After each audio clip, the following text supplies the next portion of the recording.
She remained frozen in silence.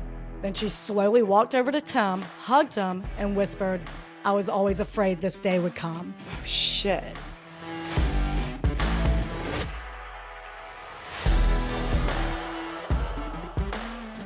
Well, here's my wig number 2 for you YouTubers. It's real good. It's real good. Longer and wavier, but very thick. So my normal hair is very thin. So it looks almost crazy to me, but That's because, yeah, you know your normal hair. In general, it looks real good. I know. I love it. Digging it. Digging it. I'm jealous. I want to mix it up. Are you? You want cancer? If I could take it from you, I would.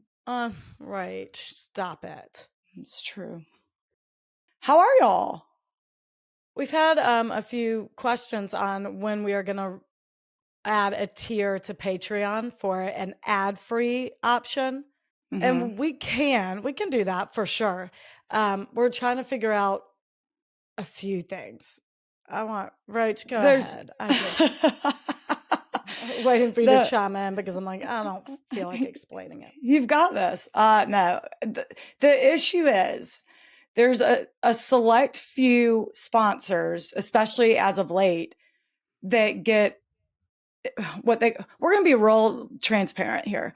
They get what's called an embedded ad, where it's the ad read is not like, normally they're dynamically placed. Like you said, like here's where an ad can go, and the host, the platform does it for you. These are like part of the video. I mean, part of the audio file. They're embedded. So the only way to exclude those in an ad-free option, and so far it's been in, I think, 4 episodes. The only way we could do 2 versions of that audio file and just manually upload those. Yeah. I don't know. There's some stuff to figure out. Or the easiest way is to like link an ad-free RSS feed, which would automatically update every week. But those embedded ads are going to be in there because they're in the audio file. There's only 1 per episode, but I think there's 4 episodes with, you would hear 1 ad.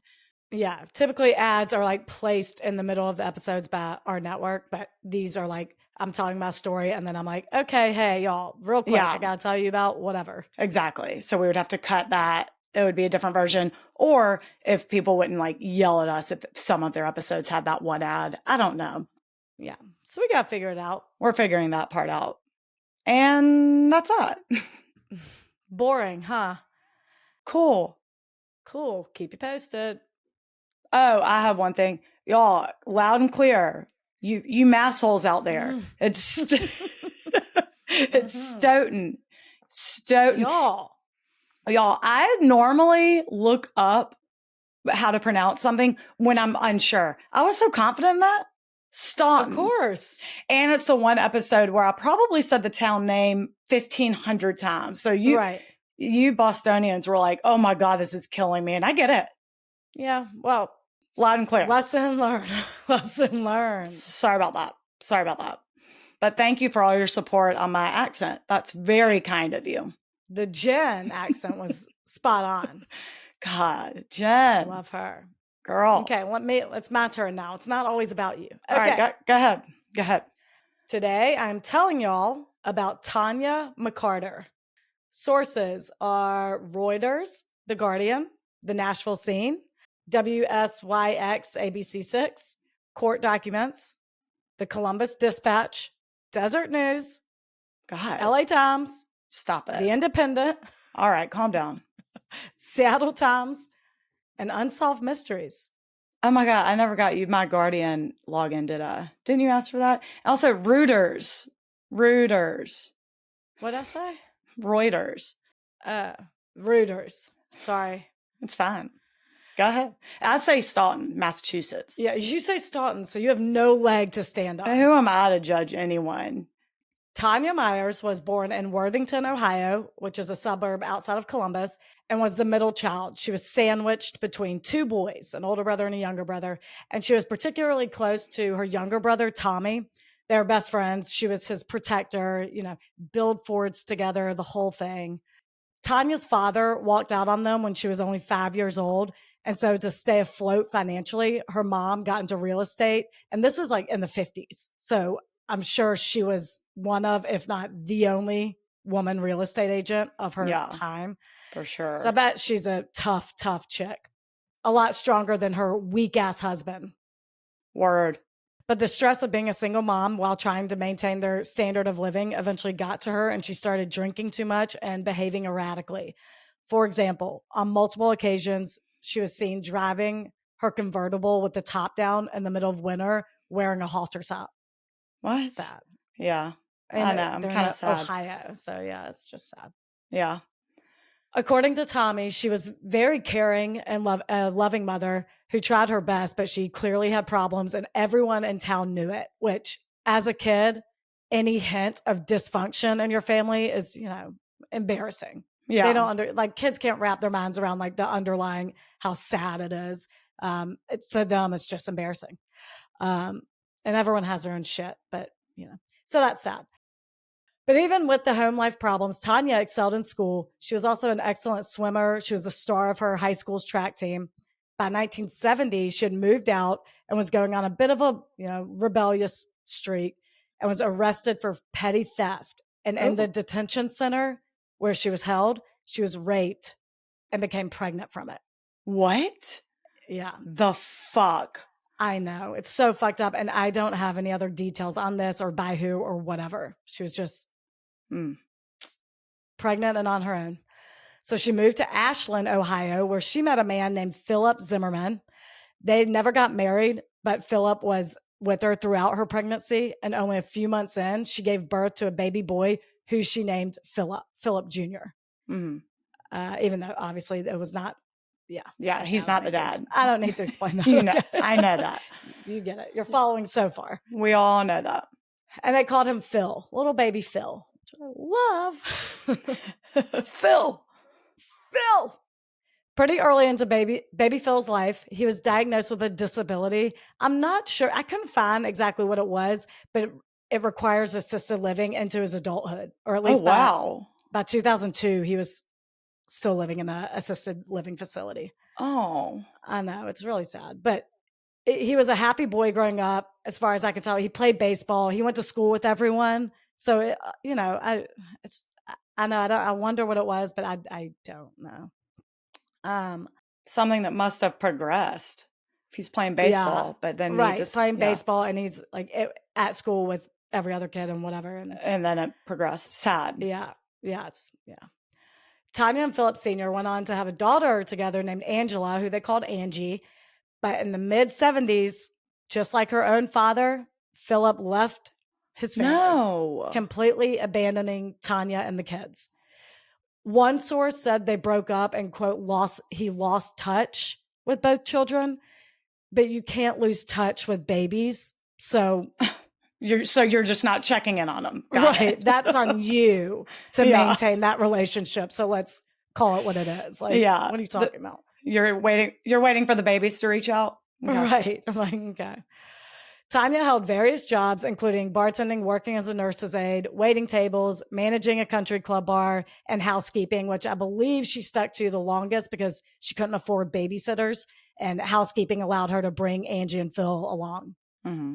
She took them camping. She never missed their softball or baseball games, never missed a school event. They had Great Danes, dogs. So she taught Angie and Phil how to take care of them to, kind of instill responsibility in them. She also worked hours into the night with Phil on his homework and kind of helped him recap what they learned at school that day so he wouldn't fall behind. Gosh. As a side note, it's because of this effort, he will eventually end up graduating high school on time with everyone else. Go Phil. That was Tanya's goal for him. Good. So I am just never not impressed with single moms. We all know this. Yeah. Good for y'all. Yeah. And Tanya still found time to be fun and cool. Her daughter was later interviewed, Angie, and said, when kids say, I wish I had so-and-so as my mom, well, that's what our friends said about our mom. So she was still like a regular mom. I'm a cool mom. Yeah, but in a good way. right? Yeah, totally. Not like in an not like drinking inappropriate with them. No. not friends. Okay. Although I get why you have to ask that because I feel like I've told a lot of those stories lately. Well, not lately, just the one. No, I can't. I go brain dead. What's her name? You know who I'm talking about. Yeah, I got you. Y'all know who I'm talking about. Christian Olsen episode. There it is. Thank you. So in the late 70s, she meets another man, Joe Hudkins, and they get married in 1979. And he's a good apple. She met a good one. Okay. He was a truck driver, and he actually had 3 kids himself, but would eventually adopt both Angie and Phil and raise them as his own. Oh, good. He's sticking around. He better. Sticking around. Good. Go, Joe.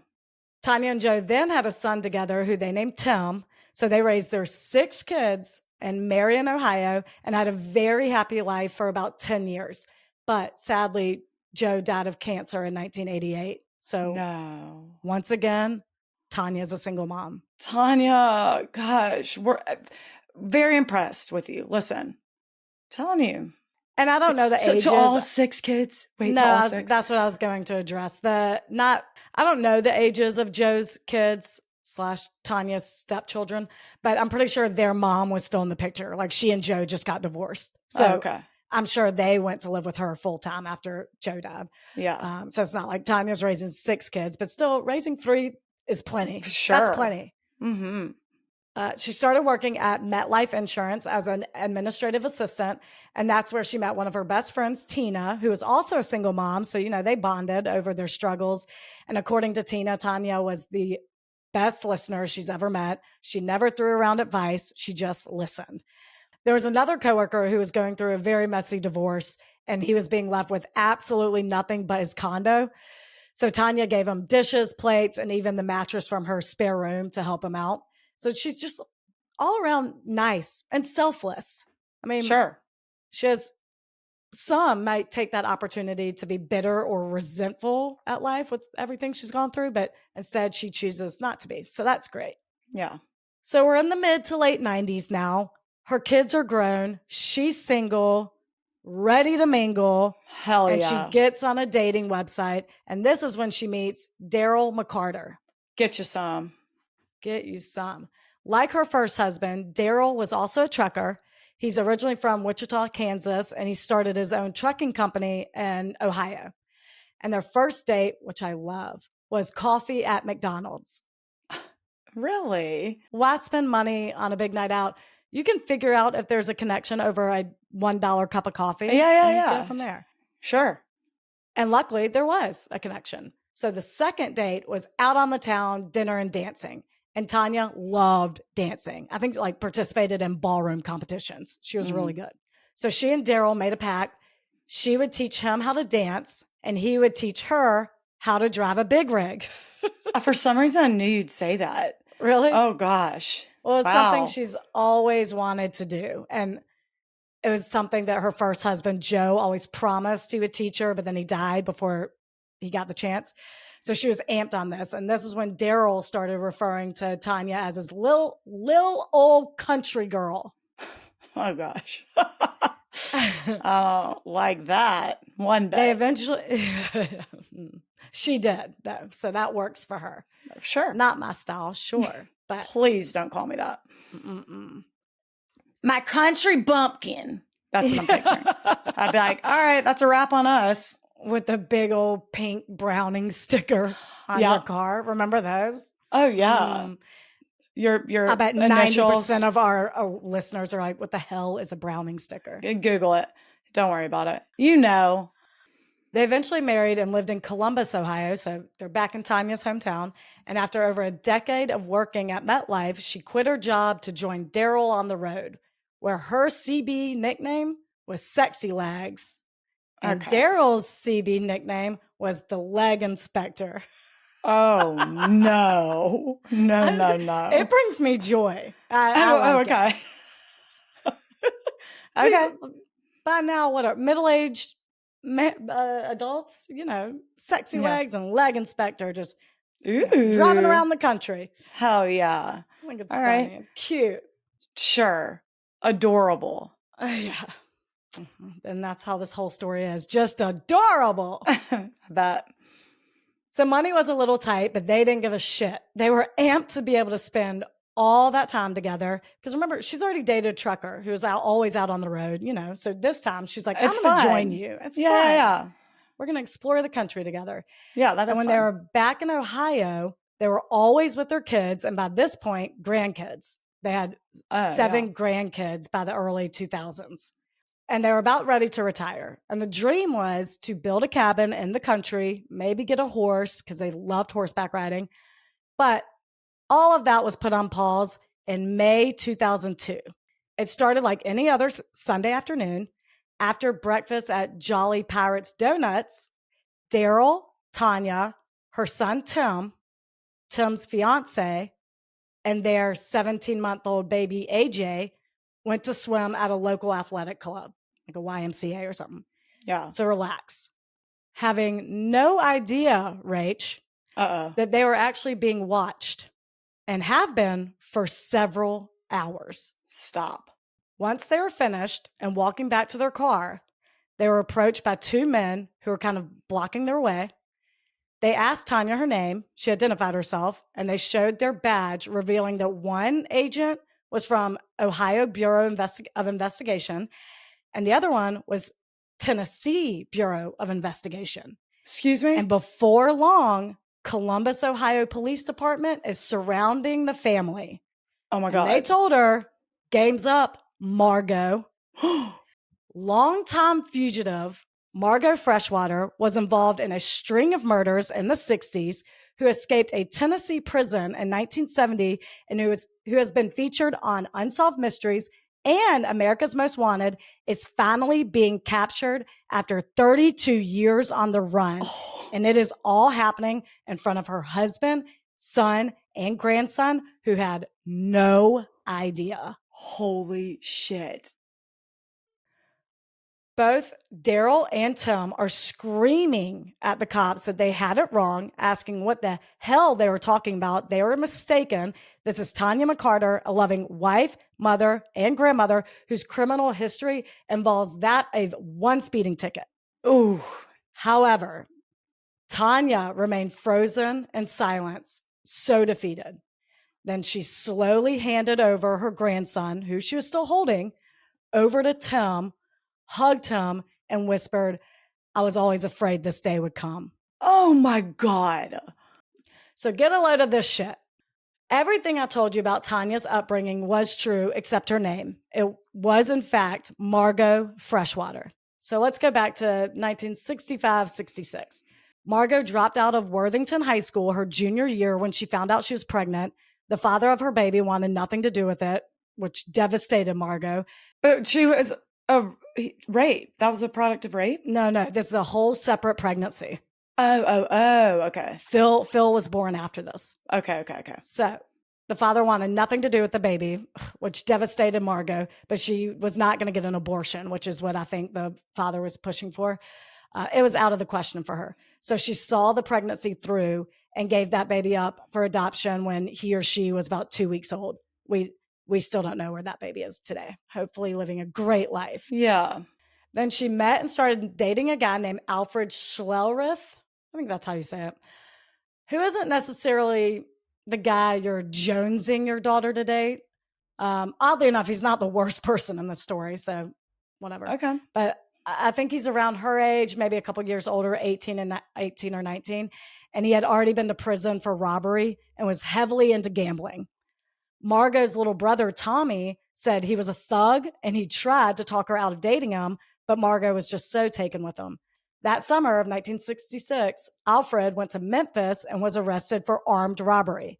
And Margot immediately got on a bus to take the 15-hour trip from Columbus to Memphis to help get him out. Tommy told her he didn't think that was a good idea. She would get into trouble, all this stuff, but she didn't care. She boarded that bus, and that would be the last time Tommy saw or spoke to his sister for over 30 years. No. Mm-hmm. When she got to Memphis, Margot met with an attorney who could help get Alfred out of jail. This was 38-year-old Glenn Nash, who agreed to represent Alfred pro bono since Margot didn't have any money. And he even found her a boarding house for her to stay in while she was in Memphis. So now a little bit more about this attorney. Glenn Nash was a diagnosed schizophrenic with a big drinking problem. He was married, and his wife said his entire personality changed after his father died in 1961. And he actually had his own legal issues at the time that Margot retained him. In January 1966, he was arrested with 9 other men for a robbery of $100,000 worth of money orders, but he was found innocent. June of that year, he was accused of stealing 3 $10,000 bonds, but he was released due to lack of evidence. Wow. Because of this, his firm was in big trouble, and the Memphis Bar Association, as well as the Shelby County Bar Association, opened an investigation into him that nearly caused his disbarment. Nearly is interesting. Okay. 2 incidents in which you are accused of stealing money, real lenient over there in 1960. That's crazy. Not even suspended during that's crazy. Yeah. Okay. Around this time, he really started spiraling and became paranoid.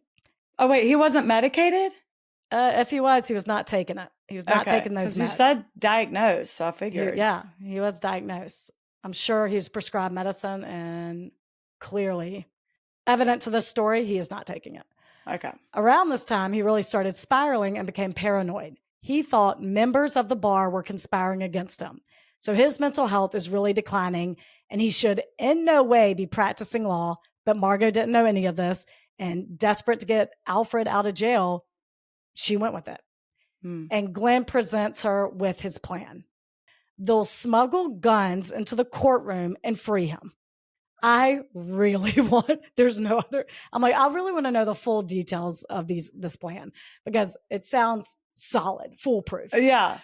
Margot's like, game on. Perfect. Yeah, this sounds great. No, why can't you just, take my boyfriend's case and work the case like a normal attorney? Yeah, if I wanted to do something illegal, I'm not reaching out to a lawyer. I thought you were the right way to go. What are you doing? Why don't we just do it the normal lawyer way? Something tells me she does not come to that reason, that rationale. Okay, good. No, she doesn't. But I think the plan was to bust in there, hold everyone up, and just take Alfred with them. And nothing would come of it.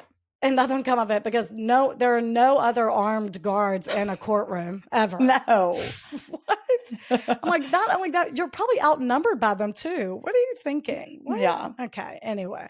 So instead of Margot being like, well, that seems like a not attorney thing to do, she says, I'm down. They spend the week in Memphis planning this, but at some point they actually ditch this plan and start an affair instead. She's 18. He's 38, married with kids. Oh my God. But his wife eventually divorces him.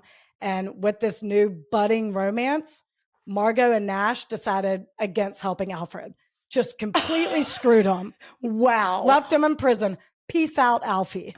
I mean, wait, so it's the mid, 60s at this point? Yeah. And he's just sitting there waiting. Right. Isn't he? Just all right. Waiting for his loving girlfriend to get him out of prison. Alfred got. Alfie got screwed. Oh, yeah, he did. And Nash and Margot start their multi-state crime spree. On December 6, 1966, when hanging out at Margot's boarding house, Nash ran out of whiskey. So he and Margot went to Square Deal Liquor Store in Memphis, and Margot followed him inside, and things quickly went south. Hillman Robbins Sr. was working as the clerk at the register.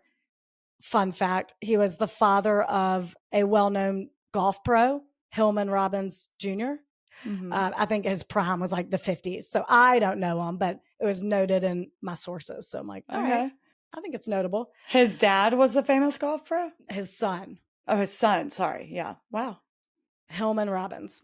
So it's Hillman Robbins Sr. and Hillman Robbins Jr. So Glenn walked in, pulled out a gun, and told Robbins to put his hands up. He was then told to put all the money from the register in a bag and forced poor Hillman Robbins into the store's back room and started accusing him of being a part of the bar association. Oh, God. This poor guy is like, the fuck are you talking about? Nash thought this poor liquor store attendant was an agent investigating him. Meanwhile, up front, a customer walked in, and not knowing what to do, Margot pretended to be an employee and checked him out. Really? Found everything you need? Here, what are you looking for? I'll check out back. Wow. She's like, I'm new to this register, but I'll just take the 50 or whatever you have. Come back for change. The register's probably already open. It's bare empty. And she's like, I have no change for you. Yeah. We gotta. Credit cards aren't a thing, so I don't know what you're going to do, but you're not taking that liquor. Pay up. Maybe he had exact change and they're just locked out. Good. Wow. When the customer left, she walked in the back room and saw Robbins tied up and terrified for his life. And Glenn allegedly told her to go start the car. By the time Margot was walking out, she said she heard a roar of bullets. And just like that, 60-year-old Hillman Robbins was dead for absolutely no reason. And Margot and Nash flee $600 richer. God, $600. Yeah. Wow. Witnesses saw Nash and Margot leave the store and get into a white Ford Fairlane. Around 9 p.m., a customer entered the store, and because no one was there to check him out, he started looking around. He went in the back room, and he found Robbins in a pool of his own blood with 5 gunshots in his head. God. That dude has never needed liquor more. No, I thought you were going to say he grabbed a bunch of liquor and just walked out. Wow. I wouldn't blame him after seeing that. My God. Yeah. So police get there and found 2 different caliber bullets that had been used to kill Hillman Robbins. So 2 guns were used. An interesting tidbit for later, which I'm sure you can see. I can already figure it out. Margot said she got back in the car. Mm-hmm. Yeah. Mm-hmm. On December 18th, 1966, just 12 days after the liquor store murder, the couple went to a Holiday Inn in Fort Lauderdale, Florida. That night, Nash went to a convenience store and shot and killed the clerk, Esther Bouye. Shot her right in the neck.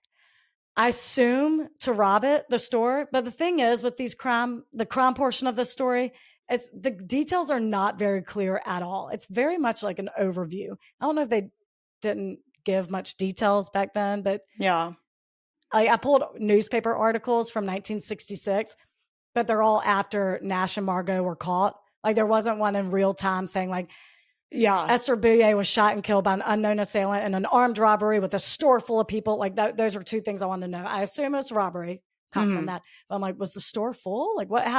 How did this go down? Yeah, I don't know. Mm-hmm.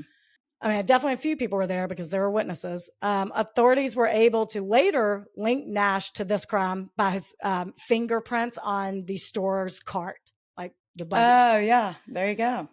There were conflicting reports as to whether Margot was with him in the store, though. One customer reportedly saw her with him, but another one said she only saw him. I think a couple people only saw him. Either way, authorities believe Nash was the one to pull the trigger and did not pursue charges against Margot for this murder. And once again, people saw his Ford Fairlane at the scene. Soon after that, authorities found the car abandoned on the side of the highway in Oakland, Florida. And in the trunk, there was rope and bullet casings that matched the ones from the liquor store where Robbins was murdered. So that's how they connected those 2 murders. Mm-hmm. Cops found out the owner of this car was Glenn Nash and issued an APB. So 10:30 p.m. on Christmas Day, so about a week later, a man named Charles Richardson saw Nash and Margot standing in the rain and invited them into his home. Oh no. I know it sounds like an oh no moment, but it's actually not. Oh, okay. Well, he left. I didn't know you were going to say he left for work. Yeah, Charles went to work and allowed them to stay at his house, make themselves at home, whatever. And oddly enough, this was an uneventful situation. I'm sure this guy later gets the willies when looking back at it, but for whatever reason, he and his belongings were spared. They didn't rob him. They didn't do anything. When Charles called his house to check on them later that day, his housekeeper said that couple called a taxi and left. Wow. Okay. The driver who picked them up, however, was not so lucky. The taxi driver? Oh, yes. Why? CC Surratt drove them across the border to Mississippi and was later found with a bullet wound in the back of his head. And here's the thing. It seems like they only kill when an exchange of money is required. Like this poor taxi driver probably told them their total fare and they weren't going to pay it. So they shot him, which feels like there are other ways around it. Like get out and run. Right. Bail. If you're going to stiff them, that's it. Just leave it at that. You're an asshole. You are an asshole. Yeah. But most cabbies have guns. Maybe they knew that and they just didn't even, but I'm like, I was going to say that. And liquor store workers. Like, I mean, maybe not back then, but I'm like, everyone you're telling me they've killed, I feel like is a profession where there's a gun behind the counter. Oh, yeah. Now but if you're caught off guard, I mean, you're not always off guard. Yeah. So, all right. Wow. What assholes. Hillman Robbins, he came in with his gun. Like, you couldn't even have time to think. His hands up. Get your hands up, you know? Yeah. But wow. Sad. Dicks. Yep. Yeah. So they killed this taxi driver, liquor store attendant, convenience store clerk, but the guy who lets them stay for free is spared. Like, so I'm like, okay, it's whenever someone is at the hands of a bunch of money, you're going to kill them or ask you for money, like the cab driver. So after they killed this driver for no reason at all, Margot flagged down a bakery truck driven by a guy named Robert Thornton.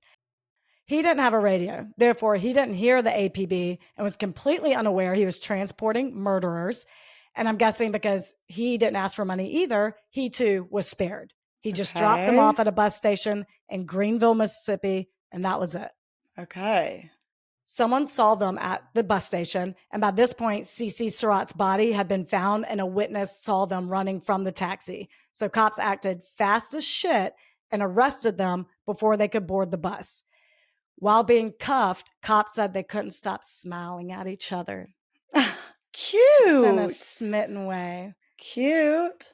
What the fuck are y'all smiling at? Wipe that face off your head, bitch. That's right. They were taken to Hernando, Mississippi. That's a Dazed Confused reference. Do I need to explain? I bet y'all know that. You all know that. You know that. If you don't know that, you turn this off right now and go watch Dazed Confused. Said by the esteemed Parker Posey. She is fantastic. Yeah. If you haven't seen it, turn this off right now. Go review, sign up for Patreon, and then turn on Dazed Confused. Please. They were taken to Hernando, Mississippi, and were both charged with murder. Margot kept her mouth shut for the most part. She wouldn't give she gave police a fake name. She refused to provide them with an address. Nash's ex-wife hired an attorney for him, which is incredibly gracious of her. What? Uh-huh. He's been on the run. He walked down their family, first of all, obviously. For how long? How long has it been at this point? They were only on their spree for about a month. Oh, okay. But still, I'm not hiring an attorney. Good. Keep him locked up. She felt bad for him because he was spiraling. His mental health was declining. Yeah. But I mean, still a very nice move on her part. For real. And whether or not he was fit for trial was a huge debate. He told his psychiatrist that his motive was because all those people that he killed were agents of the Bar Association and they were after him. But he told his cellmate he did it for money, which I don't know how much about schizophrenia at all, but it does seem convenient. Again, I know I'm coming from a stable mind somewhat, but it does seem convenient that the only ones he thought were after him were those, again, with a ton of money at hand. Like, why were the store clerks and taxi drivers bar agents, but Charles Robinson wasn't, Robert Thornton wasn't? Why weren't they agents too? I don't know. Mm-hmm. Regardless, Nash was declared unfit for trial in all 3 states where the murders took place. And instead of prison time, he spent 15 years in various mental institutions. And in 1983, he was released from a Florida institution once the professionals determined he was no longer a danger to himself or others. And after that, he moved to West Memphis, Arkansas, not Tennessee. Don't come for me. It's Arkansas. Oh, people know that. I don't know. I'm just it's like West Memphis 3. Anyone listening to this knows. Yeah, maybe. Just clarified. Okay. It is in Arkansas, y'all. Well, and because the actual crime, like he was an attorney in Memphis, Tennessee. Right. It was mentioned earlier, and I'm just saying he moved to West Memphis, Arkansas. You're right. No, okay. We were in Tennessee before. Right. And as of 2011, he still lives there. What? He'd be about 97 now, so not sure if he's alive, but I couldn't find an obituary for him, so he might be. Wow. So then there's Margot. She had 2 separate trials for Cece Surratt's murder, that's the taxi driver, that both resulted in a hung jury. So she was just acquitted of this murder. They just didn't have enough on her to do a really to have an adequate trial, and the jury couldn't figure it out. So there you have it. And as I mentioned before, Florida authorities never prosecuted her for Esther Bouyer's murder because there wasn't enough evidence to show that she was at the scene. However, they have her on Hillman Robbins' murder, the liquor store murder. And this trial started in June 1968. Her defense was that she was forced to do it. She testified that she was an unwitting accomplice frightened into submission by her boozing, unstable, much older boyfriend. She stressed that she had never killed anyone. She never pulled the trigger, any of that. She was scared. She was a scared, vulnerable 18-year-old living in a new city, coupled with the grief from her unwanted teenage pregnancy, led her to engage in the spree with Nash.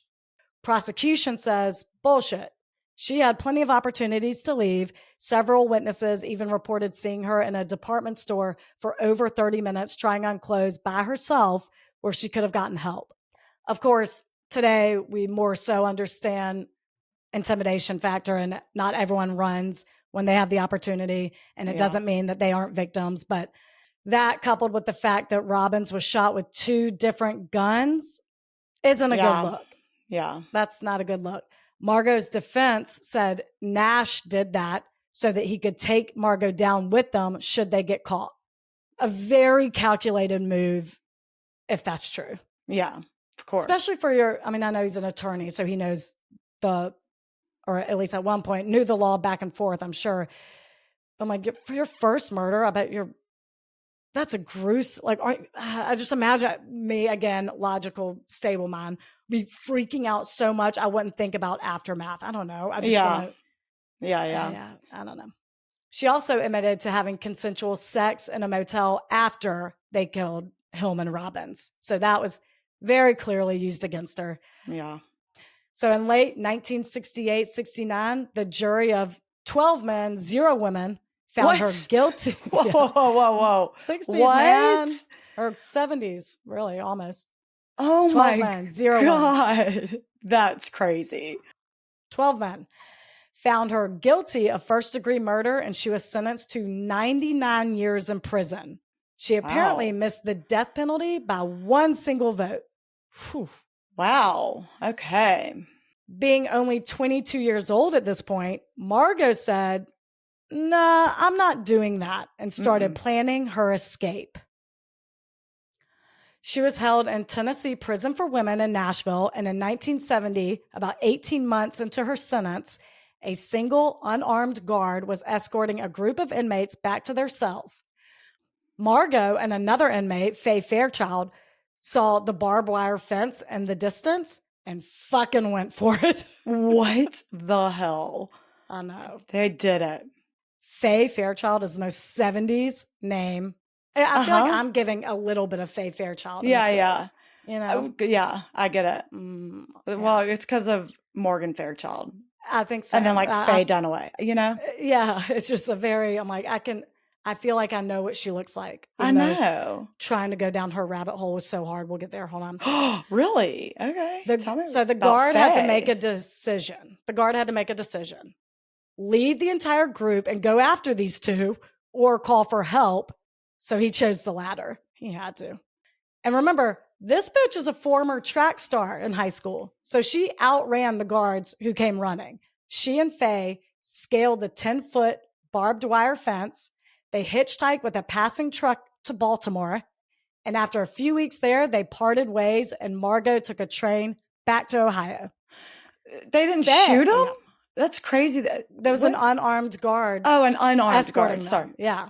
Oh, yeah. So he had the decision he had to make was either run after them or call in for help with armed guards. Yeah. And I guess they opted didn't get there until they didn't get there.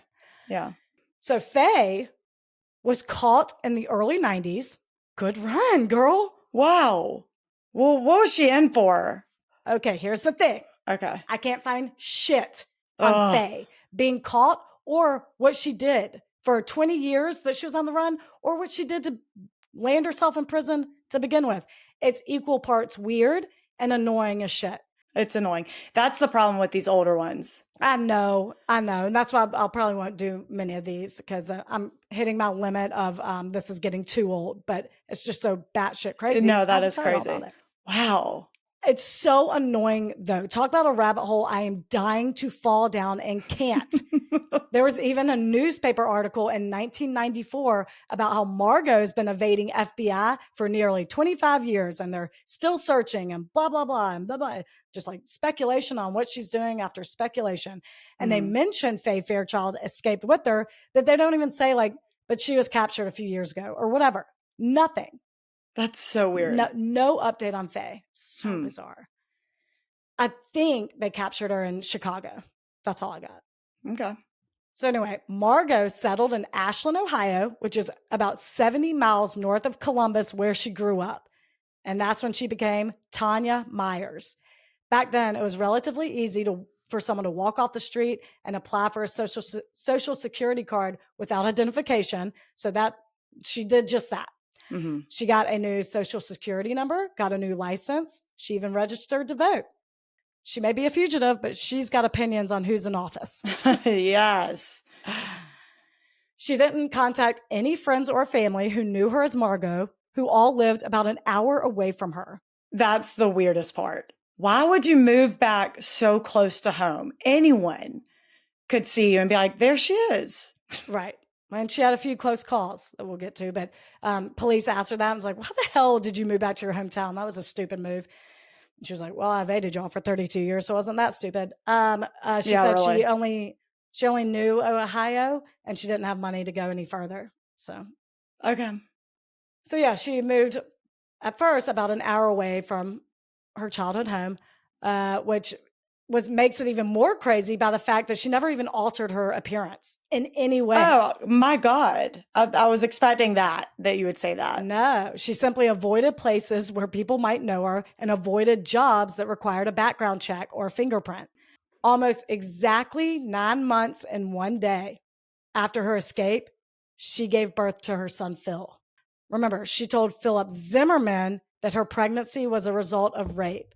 Oh. That's not necessarily true, although I don't rule it out still. But since she very clearly conceived while in prison, the state thinks she persuaded a guard to help her escape and in exchange had sex with them, but that was never proven. And the identity of Phil's biological father is not known to this day. Really? Yeah. She could have also been raped by a guard. We don't know.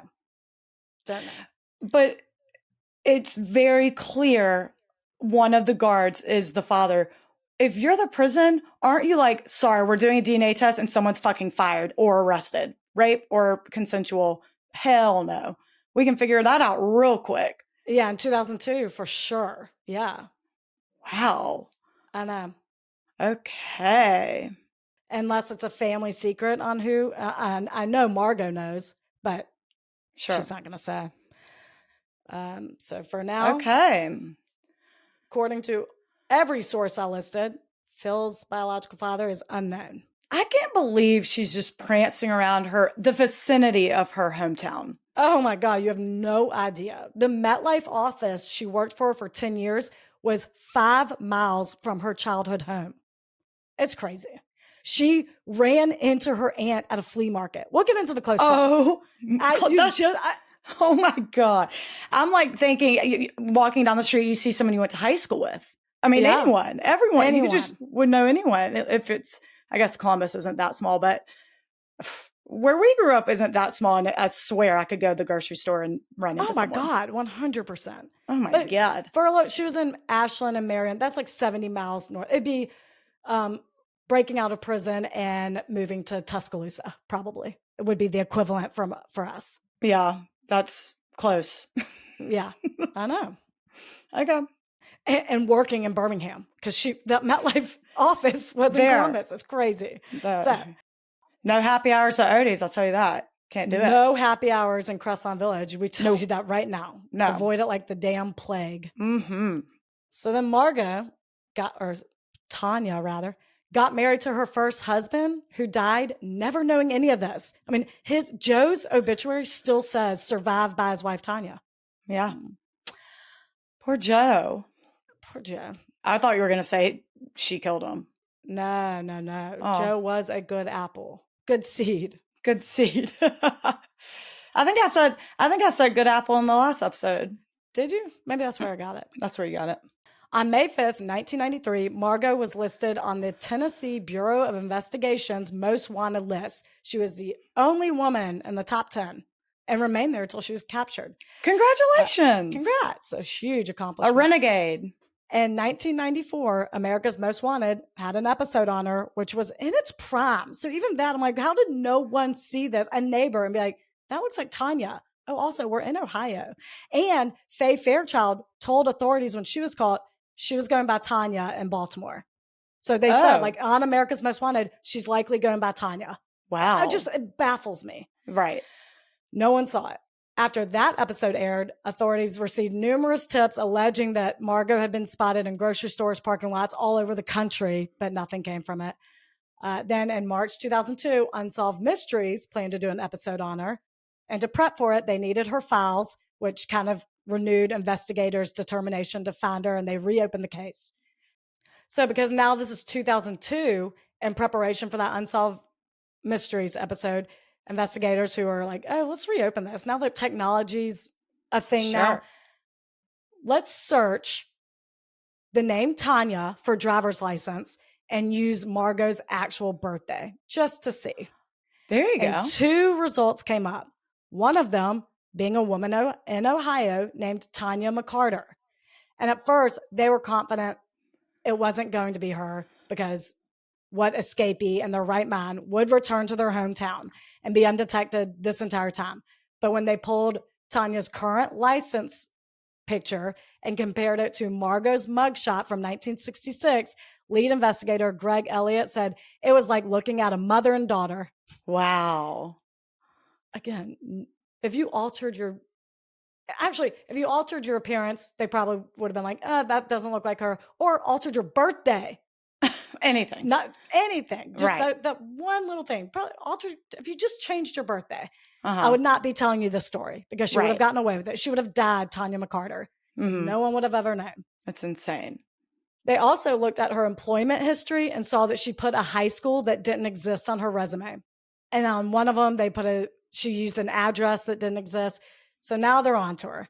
And they put her under surveillance, and here we are. She's being handcuffed, leaving the pool with her family. Good God. Once Margot was at the police station and fingerprinted, it was confirmed that Tanya and Margot are, in fact, the same person, and she was extradited to the very prison she escaped from 32 years earlier. Margot's family wasn't mad at her for deceiving them as Tanya. Not at all. They were mad at the police for destroying their blissful life together. To this day, they believe that she was a victim of Glenn Nash, not an accomplice. Wow. Hillman Robbins' granddaughter, Susan Robbins West, who was disagrees. Strongly disagrees.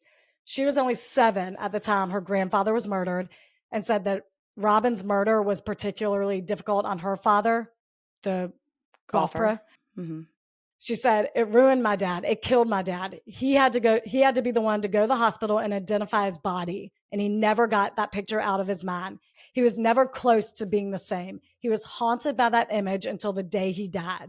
Oh my God. I know. Sad. Right. That's why you say, go fuck yourself. Here's a picture. You identify him. I'm not doing it. 5 shots to the head? No way I'm not identifying it. No. Here's a picture. Go ahead. Yeah. When police asked Margot if she had been living life constantly looking over her shoulder, she said no, because Margot Freshwater no longer existed. She said she had to die. Margot fully convinced herself that crime spree never happened and pretty much just, compartmentalized her life and locked that part away good and tight. So this is when they asked her why she moved back to Ohio, her hometown. So remember, her and Glenn moved to Columbus. like when they got married in 2000. So Yeah. when she was captured, her address was Columbus. She was smack in the middle of her hometown. Insane. At that point. Yeah. But yeah, so they asked her why she moved back to Ohio, and she said she didn't have enough money and to go anywhere further. But listen, okay, so here are all the close calls she had over the years. Oh, God.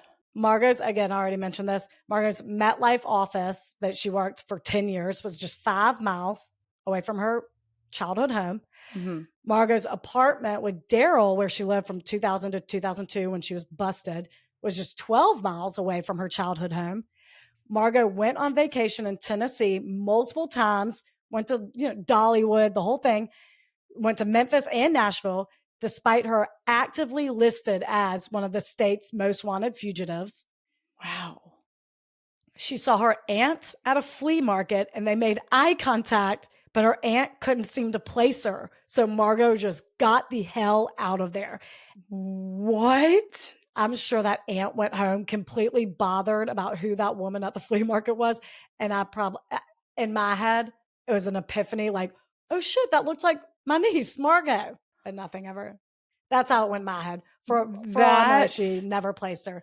But I mean, she was 30 years older. So she didn't recognize her. Oh my God. That is, wow. She also saw her high school friend. Nuh-uh. Who also did not recognize her. What are y'all talking about? I don't have any details of this. I'm like, where? Did y'all say hello? I doubt it. I think they just like made eye contact at a store and Margot got the hell out of there. God. So this is insane. Baffling. But I bet everyone is thinking like she would never come back here. Right. Yeah. Like, why would she just be walking around like this? No, there's no way. Yeah. Until she was arrested. I bet both of those people were like, damn it, that was her. 30 years is such a long time. Yeah. Wow. Meanwhile, her family, who had been hoping she would eventually be found, lost hope in 1984 and had her declared legally dead, which, unbeknownst to them, really worked in her favor. Yeah.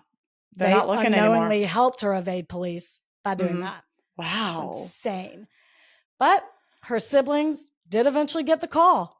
Your sister's alive and well and living next to you. Oh, I mean, Tommy down the street.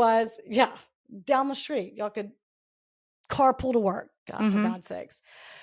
Tommy was ecstatic to find out she was doing well. Remember, they were very close growing up. When he went to visit her in prison, she walked into the visitation room in her prison jumpsuit, and she just smiled and waved as she approached the glass, probably nervous as shit, because by this point, it's been 36 years since they've spoken. And it was Tommy who told her not to go to Memphis in the first place. So really, his reaction could have been anything. Pissed off that she didn't listen, pissed off that she escaped and only lived a few minutes from him, never reached out, pissed off that she had kids that he doesn't know, whatever. So she braced herself for it, but it was the exact opposite. Tommy said when she walked in, all he saw was Margot's 18-year-old self. To him, she looked just like the scared little girl who he last saw. Yeah.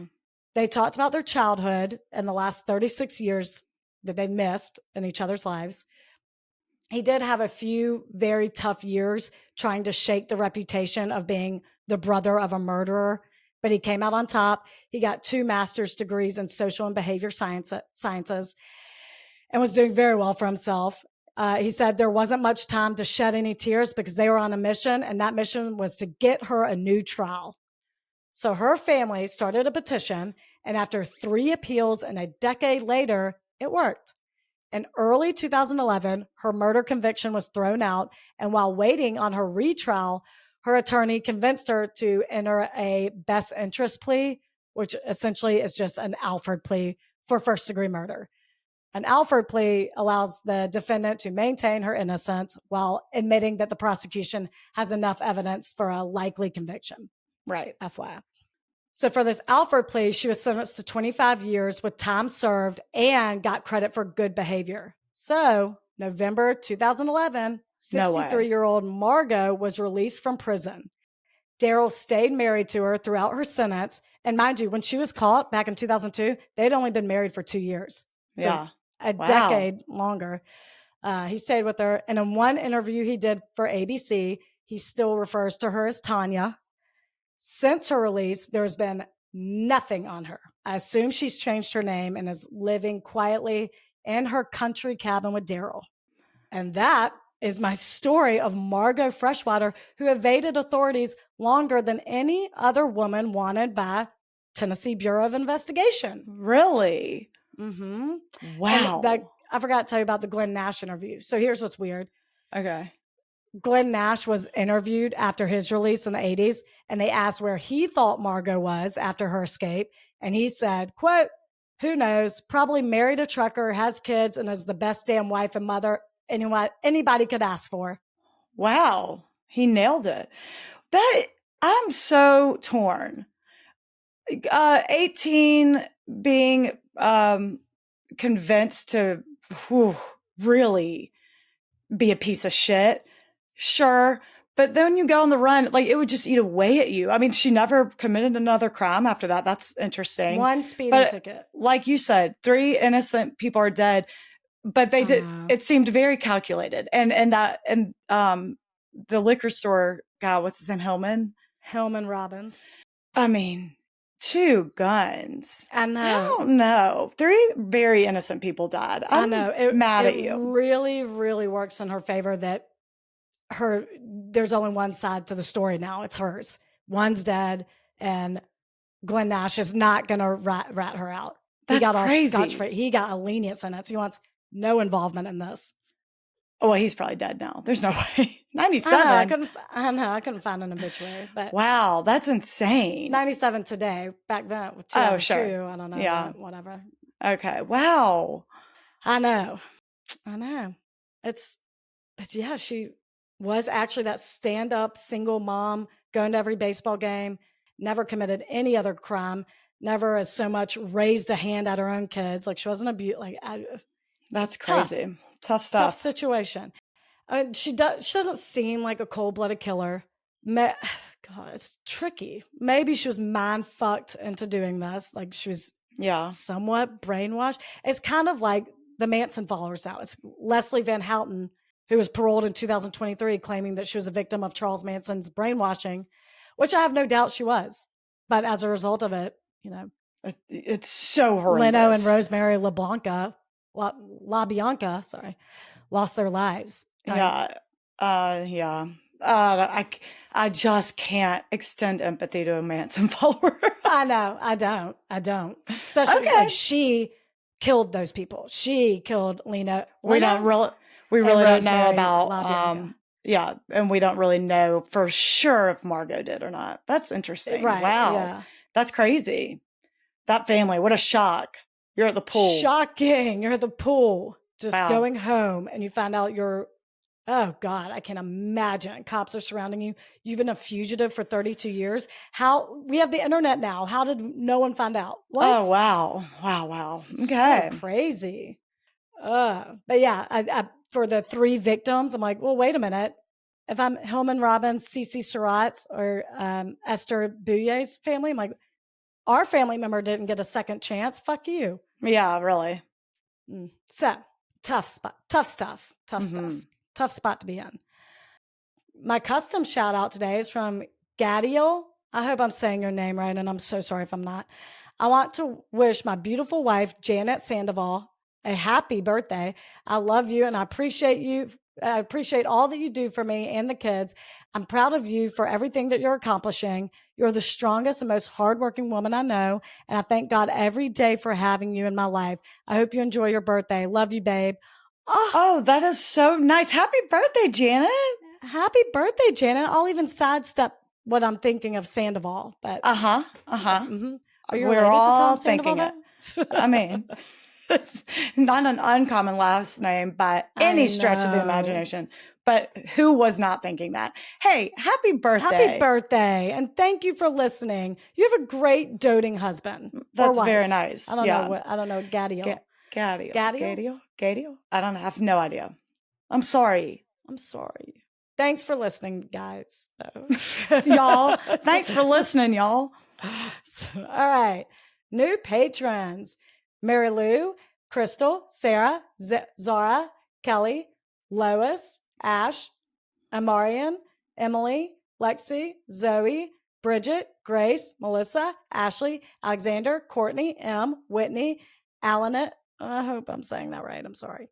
Raylan, Phaedra, Mallory, Megan, Maroney, Beth, Caitlin, Raven, Morgan, Tara, Tracy, Rosie, Amy, Minue, and Mika. Thanks, y'all. Thank you so much. And so sorry if Rebecca butchered any names. I butcher them. I'm just a silly, dumb American. That's what I'm saying. Thank y'all so much for joining. Y'all are actually the best, and people are the worst. Bye-bye. Bye.